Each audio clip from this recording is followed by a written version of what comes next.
চেৰেংকৈ বুকুত জুই লগাই অন্তৰ্ধান হল চুমি।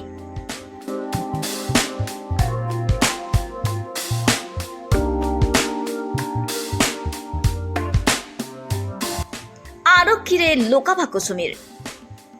60 দিনৰ পইচা ডাবুল প্ৰতিশ্ৰুতিৰে আৰক্ষীৰ জালত কোৰিঅগ্ৰাফাৰ চুমি বৰাৰ ভায়েক বিশাল ফুকন। ইয়াৰ পাছতে চৰ্চাত চুমি।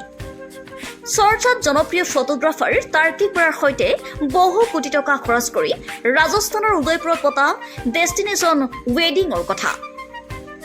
শুনামতে পাতিলো ভায়েক বিশালে কোটি টকাৰ গিফ্ট দিছিল চুমিক।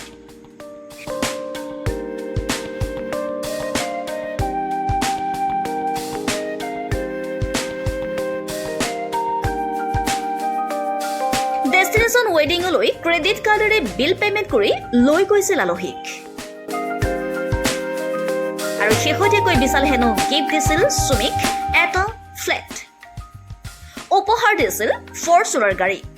আৰু সেইবাবেই বহু ছোৱালীয়ে কৈছে এনেকুৱা পাতিলো ভায়েক আমাকো লাগে। ছ'চিয়েল মিডিয়াতো চলিছে চৰ্চা।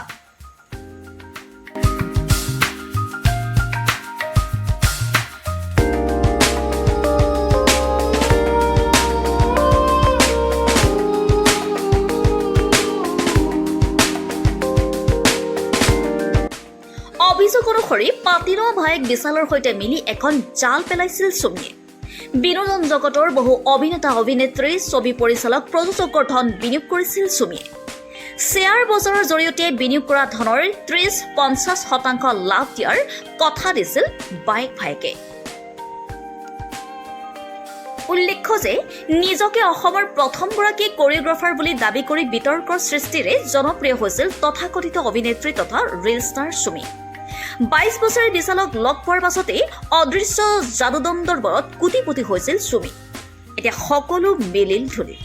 কঠোৰ আৰক্ষী আনহাতে শ্বেয়াৰ বজাৰত বিনিয়োগেৰে ডাবুল প্ৰফিটৰ প্ৰতিশ্ৰুতি চক্ৰৰ বিৰুদ্ধে ভুল নাযাবলৈ আহ্বান জনাইছে মুখ্যমন্ত্ৰী ডক্টৰ হিমন্ত বিশ্ব শৰ্মাই।